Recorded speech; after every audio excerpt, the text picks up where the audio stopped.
Welcome to Devoted. I'm Pastor Evans. I'm Mrs. Evans. This is a series of devotions that we do together with you from the YouVersion app.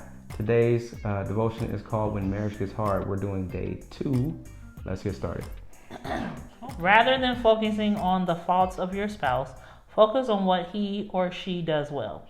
Let your words reflect an awareness of their strengths, gifts, and contributions to your relationship and home. You'll be amazed at how your spouse will seek to do even more positive things in your presence when you point out the good and not the bad. Affirmation goes a long way towards creating an atmosphere of acceptance and mutual affection. And if giving the benefit of the doubt isn't the way you naturally roll, you may want to consider how many faults you've brought to the table as well. Showing grace to each other in your marriage relationship rests on the foundational truths that marriage is comprised of two imperfect people seeking to live. Foundational truths that marriage is comprised of two imperfect. Foundational truths that marriage is comprised of two imperfect people seeking to live in harmony and grace. Faults abound, yes, in everyone, but they do not need to dominate your thoughts, conversations, or influence your actions. If the fault is at a level that needs to be addressed for the sake of the relationship, address it. But express your disappointments in a spirit that shows honor. Be mindful not to criticize the person while bringing light to a behavior that brought you pain or concern. Then once shared, seek a solution or approach towards improvement together.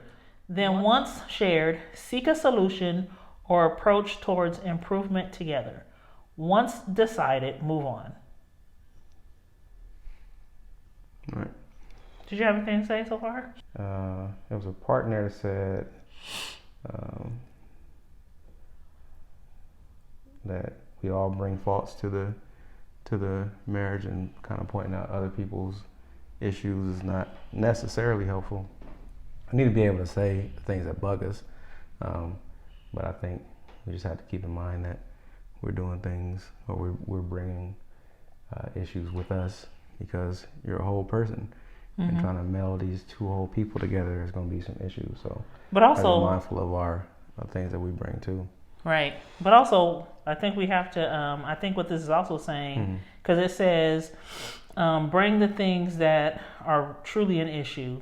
That it says, if the fault is at a level that needs to be addressed for the sake of the relationship, address it. Mm-hmm. Which means that some of the faults, some of the things that that bug you about your spouse might be things that you need to correct within yourself. Like for real, is that serious? Right. Because some stuff you just need to in a relationship with two imperfect people, some stuff you need to just let go. Right. Because it doesn't necessarily have anything to do with the other person. It has something to do with your sense of not having control or being in control of a whole situation. Like, I don't like the way you put the dishes in the dishwasher. Mm. But if that person puts them in they wash them, they clean them, they put them in the dishwasher. The end result is the same, right? You want the stuff in the dishwasher to get cleaned. Mm-hmm. But it's like, I don't like the way you do it, you know? Right. That's a little much. Right. Now, I've been at fault at that. Like, you've driven me crazy. Like, I don't like the way you put the stuff in the dishwasher. And it could have been an issue if you had taken it there, because I was already there. Right. Right? Like, I hate the way you... But what I really wanted you to do was be helpful. And you were being helpful, but I was being picky and controlling. Mm-hmm. And so that fault didn't really need to be brought... it was an unnecessary thing. We didn't need to have that conversation or that argument. Mm-hmm. If I would have just been like, you know what, I'm grateful that you're washing the dishes. And I'm grateful that you not only wash them, but you put them in the dishwasher, because I want you to wash them, then put them in the dishwasher. Right. And you did all the things, you just didn't put the dishes in the dishwasher like I would have hoped. Right. Right. So not all faults need to be addressed. Okay. Okay, wait. And where were we at in the reading? While. Oh, are you going to start up? While these ready? You're going to wait for it to manifest? Yeah.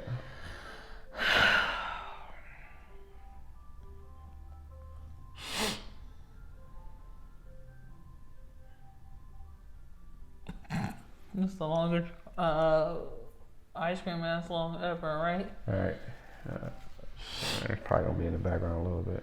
Okay, go ahead. While these verses refer only to women, the principles in them transcend gender and can apply to both husbands or wives. They reveal to us the destructive nature of fault finding to any marriage. Better to live on a corner of the roof than share a house with a quarrelsome wife. Proverbs 25:24. A quarrelsome wife is like the dripping of a leaky roof in a rainstorm. Proverbs 27:15.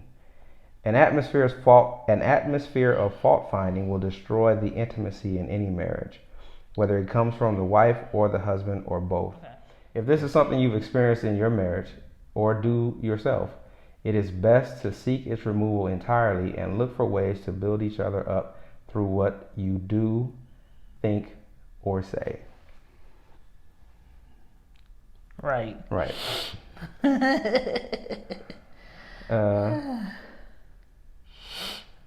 So, let's see. You want to say anything about either of those verses, or you want to get into, let's see, what's the scripture? Oh, we already read two of them, but I'll read the first one again. Okay. Proverbs 25:24. Better to live on the edge of a roof than to share a house with a contentious woman. Mm-hmm. And then he said in the thing it says women, but you can apply that to both men and women. So do you have a thought on that? Just kind of, you don't want to be in a house with people that's always with people arguing all the time. Right. You need to find peace somewhere. Right. Yeah. You say one of your things that you say I think is relevant is that each spouse should make your house a safe haven. I don't think you say safe haven, but a shelter from the storm. Storm shelter. So you can come home and feel comfort and love. You don't want to be in the house with somebody that's always arguing and fighting. Right, about things that just don't. About things that don't matter. The constant dripping on a rainy day and a contentious wife are alike. Like, I think that has something to do with like nagging somebody, whether you're a husband or a wife. Like, people like that as much as they like a rainy day, just all day, just rainy. Yeah. In our old house we had right before we left, there was a leak in the roof. Right. And when it would rain, it would leak, not necessarily real fast, but it would leak consistently. Right. And there was always something to do with that leak, right? You had to either put something under it to catch what was going on, but it was troublesome because you know that with the leak there are other issues. Right. So you don't want to necessarily be in a relationship where there's this constant leak, but the leak is just a symptom of other things, right? Right. So you want to try to fix what's going on. Right, because you want your spouse to be as content as they can be, but also you don't want to find yourself in a place where you're so frustrated that you go off. Right. Right, because after a while it's like, there's leaky roof. Right. Right. Because those feelings are there. Right. Every time it leaks. Right. And things start happening, you feel like, oh, there's gonna be a leak. Once it starts raining. So. Right. And then who wants to do that?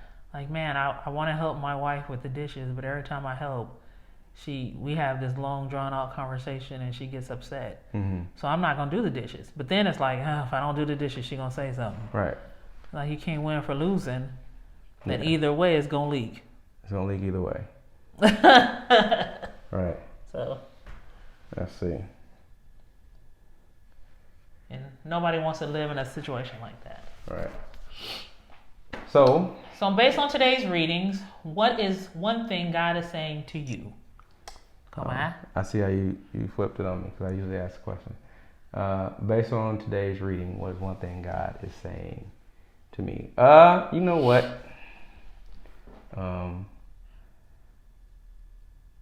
What was the name of I forgot the name of the plan. There's no real name. No. Huh? So it was, I think Well, you could what say it's that saying to the me is theme that- was like focusing on the faults of your spouse. Right. So I think what God is saying to me in this particular one is deal with the I guess the leaking is was getting at me. Yeah. Right. So deal with the issue behind the leak. Right. So there won't be a reason to feel like there needs to be a leak. Does that make sense? Right. So like not wanting to be in the house with a contentious spouse or wife. It says wife, but spouse, and deal with the issue that might cause contention. Right. So that there's no contention, so you don't feel like, or you don't get to a place where you feel like you're gonna need to go stay on the roof. Right. Or you don't get to a place where you're frustrated with the leak. You deal with the leak before the rain comes, Right. so that you can, so that you don't feel that angst and anxiety that the leak will be coming. So deal with the issue, so that you don't have to deal with the feelings that come from the leak. Right. But then that requires some foundation building, because you have to build into your relationship an environment where each person feels like they can talk about whatever the situation is, because a lot of the times as a wife, you might be irritated with your husband about one thing, but you begin to leak about something else. And so now your husband or your spouse is trying to figure out what the leak is, but it's nowhere near related to the thing that you're irritated about or frustrated about. So now they're trying to handle this thing when it's really, this thing might be an issue, but it's probably a very small one, because they don't want to really deal with the true issue, the true cause of the leak, because that would be too much harder to approach. And that happens in a lot of relationships, where I'm mad at you about this thing, but to talk about this thing is gonna hurt. So I'm gonna nag and talk about and maybe say things that are not nice to you about the way that you put the dishes in the dishwasher, because that's something that I can handle and deal with. So you have to create an environment where your spouse feels comfortable enough to talk to you about all issues, anything. So that's about making decisions, like the devotion said, making a decision of whether or not this is something that needs to be handled, or if it's something that's causing enough concern that you can sit down, having built that foundation, you can sit down and talk it through. Or if it's something like you were saying before, that's just not really an issue, it's just something that you need to work through. Right. But then also, like, a lot of times people see things differently, right? So I might feel like, we might have built an environment where I can come and talk to you, and then I come and talk to you about this thing, and you feel like this is a little thing, but I feel like it's my whole world. And now we're in a conversation where I'm trying to express to you how important this thing is to me, and it has no importance to you at all. And so now I'm bringing to you this fault, this thing that's causing me pain, and you're like, get over it. But it's important to me. Right. So we got to be careful about those things too. So based on the reading, what is one thing God is saying to you, wife? Okay. Well, the first time we did this 26 weeks ago. 26 weeks ago. 26 weeks ago. Okay. I wrote this. I will remember that I'm not perfect, and to not expect perfection from my husband, and that we are both striving to be Christ-like. I will do better at not listing his faults and concentrate on how I can treat him and my family better. I think that's the same thing God is telling me today. Yeah, I think it still applies. I mean, I'm not perfect, and it's always good to have a refresher. And I will do better at not listing your faults. I think I've been doing pretty good. And I will concentrate on how I can treat you better and my family better. So I think that's good. What God is telling me. The one thing that God is telling me or saying to me.